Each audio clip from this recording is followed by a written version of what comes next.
ओम परमात्मने नमः. नमस्कार. मी जीत गीतेच्या 5व्या अध्यायामध्ये 5व्या भागामध्ये तुमचं मनपूर्वक स्वागत आहे. गीतेमधील योग या संदर्भात स्वामीजी काय म्हणतात हे आपण ऐकूया, वाचूया. गीतेमध्ये योग या शब्दाचे फार विलक्षण अर्थ आहेत. त्याचे आपण 3 विभाग करू शकतो. एक, युजिर योगे. या धातूने बनलेल्या योग शब्दाचा अर्थ समरूप परमात्म्याबरोबर नित्य संबंध, जसे समत्वम योग उच्यते इत्यादी. दुसऱ्या अध्यायातला 48वा श्लोक. हाच अर्थ गीतेमध्ये प्रामुख्याने आले आहे. दुसरा अर्थ आहे युज समाधौ. या धातूने बनलेल्या योग शब्दाचा अर्थ चित्ताची स्थिरता, अर्थात समाधीत स्थिती, जसे यत्रो परमते चित्तम निरुद्धम योग सेवया, म्हणजे 6व्या अध्यायातला 20वा श्लोक इत्यादी. तिसरा जो विभाग आहे तो आहे युज संयम म्हणे. या धातूने बनलेल्या योग शब्दाचा अर्थ संयमन, सामर्थ्य, प्रभाव, जसे पश्चिमे योगेश्वरम, म्हणजे 9व्या अध्यायातील 5वा श्लोक इत्यादी ठिकाणी असे 3 अर्थ योग या शब्दाचे येतात. गीतेमध्ये ज्या ज्या ठिकाणी योग शब्द आला आहे त्यामध्ये उपरोक्त 3 अर्थांपैकी एक अर्थाची प्रमुखता आणि दुसऱ्या 2 अर्थांची गौणता आहे. ज्याप्रमाणे युजिर योगेच्या योग शब्दामध्ये समता म्हणजे संबंधाची प्रमुखता आहे, परंतु समता आल्यानंतर स्थिरता आणि सामर्थ्य सुद्धा आपोआपच येतात. आणि युज समाधौच्या योग शब्दामध्ये स्थिरतेची प्रमुखता आहे, परंतु स्थिरता आल्यानंतर हे जड होत असेल तर ऐकून घ्या फक्त हे, तर त्यानंतर समता आणि सामर्थ्यही आपोआपच येतात. युजसंयमनेच्या योग शब्दामध्ये सामर्थ्याची प्रमुखता आहे, परंतु सामर्थ्य आल्यानंतर समता आणि स्थिरताही आपोआपच येतात. म्हणून गीतेमधील योग शब्द अत्यंत व्यापक आणि गंभीर अर्थाचा आहे. पहा, या ठिकाणी आपण हे समजून घेतलं पाहिजे की भगवंताच्या ठिकाणी सृष्टीची उत्पत्ती, स्थिती आणि लय करण्याचे जे सामर्थ्य आहे ते सामर्थ्य योग्यांच्या ठिकाणी नाही. जगत व्यापार वर्जम आपल्या यामध्ये योग ज्यांनी साधलेला आहे त्यांच्यासाठी जगताचा व्यापार जो आहे हे लक्षात घ्या, वर्ज आहे. योग्यांच्या ठिकाणी जे सामर्थ्य येते त्या सामर्थ्याच्या योगाने योगी संसार मात्रावर विजय प्राप्त करतो. गीतेतला 5व्या अध्यायातला 19वा श्लोक. अर्थात कशीही अनुकूल अथवा प्रतिकूल परिस्थिती प्राप्त झाली तरी सुद्धा योग्यावर त्याचा कोणताही परिणाम होत नाही. या अर्थाने योगी हे सामर्थ्यशाली किंवा योगी आहेत हे लक्षात घेतलं पाहिजे. पातंजल योग दर्शनामध्ये चित्तवृत्तीचा निरोध करण्याला योग हे नामाभिधान आहे. योग चित्तवृत्ती निरोध हा 1ल्या अध्यायातला 2रा श्लोक पतंजली योग दर्शनातला. आणि द्रष्ट्याची स्वरूपामध्ये स्थिती होणे असा त्या योगाचा परिणाम सांगितला आहे. तदा द्रष्टुही स्वरूपे अवस्थानम 1ल्या अध्यायातला 3रा श्लोक. अशा प्रकारे पातंजल योगदर्शनामध्ये योगाचा जो परिणाम सांगितला आहे त्याला योग म्हणजे गीतेमध्ये योग म्हटलेला आहे. तात्पर्य हे आहे की गीता चित्तवृत्तींशी सर्वथा संबंध विच्छेदपूर्वक स्वयंसिद्ध समस्वरूपामध्ये स्वाभाविक स्थितीला योग म्हणते. त्या समतेमध्ये नित्य योग स्थित झाल्यावर पुन्हा कधीही तिचा वियोग होत नाही, कधीही वृत्तीरूपता होत नाही, कधी व्युत्थान होत नाही. चित्तवृत्तींचा निरोध झाल्यानंतर निर्विकल्प समाधी अवस्था प्राप्त होते, परंतु समतेमध्ये स्थित झाल्यानंतर निर्विकल्प बोध होतो. निर्विकल्प बोध अवस्थातीत आणि संपूर्ण अवस्थांचा प्रकाशक आहे. समता अर्थात नित्ययोगाचा अनुभव करविण्यासाठी गीतेमध्ये 3 योगमार्गांचे वर्णन केले आहे. कर्मयोग, ज्ञानयोग आणि भक्तियोग. स्थूल, सूक्ष्म आणि कारण या 3 शरीरांचा संसाराशी अभिन्न संबंध आहे. म्हणून या तिघांनाही दुसऱ्यांच्या सेवेमध्ये लावणे याला कर्मयोग म्हणतात. स्वतः यांच्यापासून अलग होऊन आपल्या स्वरूपामध्ये स्थित होणे याला ज्ञानयोग म्हणतात आणि स्वतः भगवंताला समर्पण होणे याला भक्तियोग म्हणतात. हे 3 योग सिद्ध करण्यासाठी अर्थात आपला उद्धार करण्यासाठी मनुष्याला 3 शक्ती प्राप्त आहेत. कार्य करण्याची शक्ती म्हणजे बळ, 2 जाणून घेण्याची शक्ती म्हणजे ज्ञान आणि 3 मानण्याची शक्ती म्हणजे विश्वास ठेवण्याची शक्ती, श्रद्धा. कार्य करण्याची शक्ती म्हणजे बळ निस्वार्थ भावनेने संसाराची सेवा करण्यासाठी आहे, तो कर्मयोग आहे. जाणण्याची शक्ती आपल्या स्वरूपाला जाणून घेण्यासाठी आहे, तो ज्ञानयोग आहे. आणि मानण्याची शक्ती भगवंताला आपले आणि आपणाला भगवंताचे मानून भगवंताला सर्वथा समर्पित होण्यासाठी आहे, तो भक्तियोग आहे. ज्याला कार्य करण्यामध्ये आवड जास्त असते तो कर्मयोगाचा अधिकारी आहे. ज्याला आपणाला जाणून घेण्याची जिज्ञासा असते अधिक, तो ज्ञानयोगाचा अधिकारी आहे.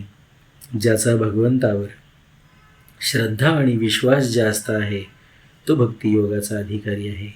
हे तिन्ही योगमार्ग परमात्मा प्राप्तीचे स्वतंत्र साधन आहे किंवा साधने आहेत. इतर सर्व साधने ह्या तिन्हींच्या अंतर्गत येतात. हे सर्वसाधारण विभागणी आहे. आता मी याच्यामध्ये कुठे बघतो किंवा काय अशा प्रकारचा विचार करू नका. तर आपल्या प्रत्येकामध्ये ह्या सगळ्याच गोष्टी वेगळ्या वेगळ्या परिस्थितीमध्ये आत्मसात करण्याचा भाव असतो आणि सामर्थ्यही असतं. तर अशा वेळेला ज्या ठिकाणी जिथे ज्ञान मिळेल तिथे ते मिळवावं. भक्ती जिथे आपली उफाळून येईल तिथे तिचा अनुभव किंवा अनुभूती घ्यावी. आणि ज्या ठिकाणी आपल्याला कर्मयोगामध्ये आपला संपूर्ण जे साधन आपल्याला आपण म्हणतो शरीर माध्यमम खलु धर्मसाधनम, सगळी धर्मसाधना करण्यासाठी शरीर हेच माध्यम आहे. तर त्याचा सदुपयोग करण्याची जिथे संधी मिळेल तिथे ते परमात्म्याला अर्पण करावं, हा सरळ विषय आहे. म्हणजे थोडक्यामध्ये ज्या ज्या ठिकाणी परमात्मसिद्धीची अनुभूती, तुम्हाला परमात्मसिद्धी स्वयंप्राप्त आहे हे लक्षात घेतलं पाहिजे. आपण जाणीवपूर्वक ज्या ज्या ठिकाणी जिथे पाहता येईल आपल्याला, ते कोणताही मार्ग असू दे, मग तो योग कोणताही असू दे, ते गीतेमधल्या या योगांचा समन्वय असू दे किंवा स्वतंत्र एखादा योग तिथे उपस्थित असू दे, त्याची चिंता करू नये, अनुभूती घ्यावी. जडतेशी संबंध विच्छेद करणे, पहा, हे सर्व साधनांचे प्रमुख काम आहे. जडतेशी संबंध विच्छेद करणाऱ्या साधनांमध्ये तर फरक असतो, परंतु जडतेशी संबंध विच्छेद झाल्यावर सर्व साधने एक होतात. अर्थात सर्व साधनांची शेवटी एकाच समरूप परमात्म तत्वाची प्राप्ती होते. या समरूप परमात्म तत्वाच्या प्राप्तीलाच गीतेने योग असे म्हटले आहे आणि यालाच नित्ययोग म्हटले आहे. म्हणजे पहा, या ठिकाणी सातत्याने सांगितलेलं आहे की संबंध विच्छेद हा महत्त्वाचा भाग नाही आहे. संबंध विच्छेद होण्याची जी विशिष्ट कारणमीमांसा आहे ती म्हणजे परमात्म तत्वाची प्राप्ती. ती प्राप्ती झाल्यानंतर किंवा तसा योग सिद्ध झाल्यानंतर त्याला तुम्ही नित्ययोग म्हणा असं सांगितलेलं आहे. म्हणजे मूळ विषय आहे तो जडाशी संबंध विच्छेद करणं हा एक मार्ग आहे, हे लक्षात घेतलं पाहिजे त्या परमात्म्यापर्यंत जाण्याचा. पुढे जाऊया. गीतेमध्ये केवळ कर्मयोग, ज्ञानयोग अथवा भक्तियोगाचेच वर्णन आले आहे असे नाही.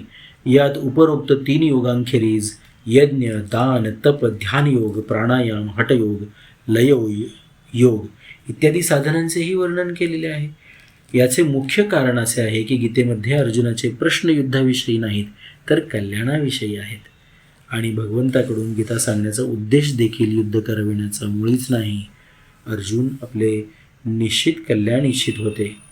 म्हणून जेवढी कल्याणकारक साधने शास्त्रामध्ये सांगितली गेली आहेत त्या सर्व साधनांचे गीतेमध्ये संक्षिप्त रूपाने विशद वर्णन केलेले आढळते. त्या साधनांमुळेच साधक लोकांमध्ये गीतेला विशेष आदर आहे. कारण साधक कोणत्याही मताचा, कोणत्याही संप्रदायाचा, कोणत्याही सिद्धांताला मानणारा का असेना, परंतु आपले कल्याण तर सर्वांना अभीष्ट असतेच. तर गीतेमधले हे जे योग आहेत विशेषतः 3 योगांमध्ये विभागणी केलेली आहे. कर्मयोग, ज्ञानयोग आणि भक्तियोग हे 3 योग किंवा त्यांचं जिथे जिथे मिश्रण आढळेल आणि त्याच्यातून आणखीन विशिष्ट काही वेगळे योग निर्माण होत आहेत. या सगळ्यांचाच उद्देश हा परमात्म प्राप्ती होऊन किंवा परमात्म तत्वाचा त्याची उकल होऊन मनुष्याचं कल्याण होण्यामध्ये आहे. पहा, उकल झाल्यामुळे कल्याण होतं हे कसं काय? आपल्याला हा विषय या ठिकाणी समजून घ्यायला पाहिजे.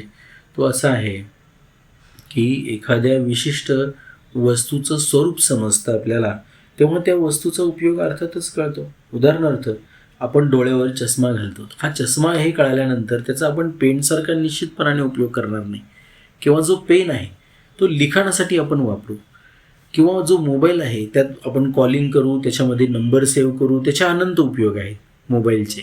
तसे एखाद्या तांब्याचाही वेगळा वेगळा उपयोग असतो. पाणी पिण्यासाठी वापरू, जेवण बनवण्यासाठी वापरू, पाणी आणण्यासाठी वापरू, इतर काही विधी असतील त्यासाठी आपण तांब्याचा उपयोग करू. एक वस्तू बहुउपयोगी असू शकते पहा, पण तिचं स्वरूप काय आहे हे समजल्याशिवाय आपल्याला त्या वस्तूचा उपयोग करता येत नाही. तसंच हे पंचमहाभूतांनी बनलेलं आपलं शरीर, त्याच्यातली पंचेंद्रिय, त्याच्यातल्या जाणीवा ज्या आहेत, संवेदना ज्या आहेत आणि त्या सगळ्यांना प्रकाशित करणारा म्हणजे त्यांच्यापर्यंत ऊर्जा पोचवणारा, त्या ऊर्जेचा जो स्रोत आहे ते आपलं आत्मतत्व.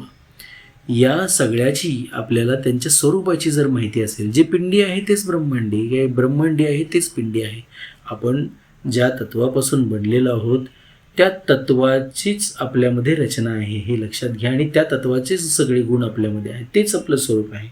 म्हणून परमात्म तत्वाची उकल झाली तर आपण आणि आपला ज्या ज्या ठिकाणी आत्मतत्वाचा स्पर्श होतो, आपल्या शरीरामध्ये आणि आपल्या शरीराबाहेरच्या सुद्धा काही जाणीवा कुठेतरी लांब ध्यानामध्ये काही घडतं त्यात आपल्याला कळतं. तर ह्या जाणीवा, जी जागृतीची अवस्था आहे, या सगळ्या गोष्टी समजून घेणं सोपं होईल. लक्षात घ्या, स्वरूप कळाल्यानंतर आणि अर्थातच ते जाणल्यानंतर मग त्याचा उपयोग किंवा सदुपयोग करणंसुद्धा आपल्याला शक्य होणार आहे. आपण बऱ्याचदा आपल्या अनुभूतीमध्ये असं सगळ्यांच्या असेल की एक श्वाससुद्धा आपण जाणीवपूर्वक घेतलेला नसतो. जन्माला आल्यापासून एक श्वाससुद्धा आपला आपण जाणीवपूर्वक घेतलेला नसतो. आपल्याला माहितीच नाही की आपल्या शरीरामध्ये रक्ताचा प्रचंड प्रवाह वाहतोय. कित्येक हजारो किलोमीटरचा प्रवास हे रक्ताचा थेंब दिवसागणिक करतो, पण आपल्या शरीरामध्ये इतक्या घटना घडतात आपल्याला त्याची जाणीव असत नाही.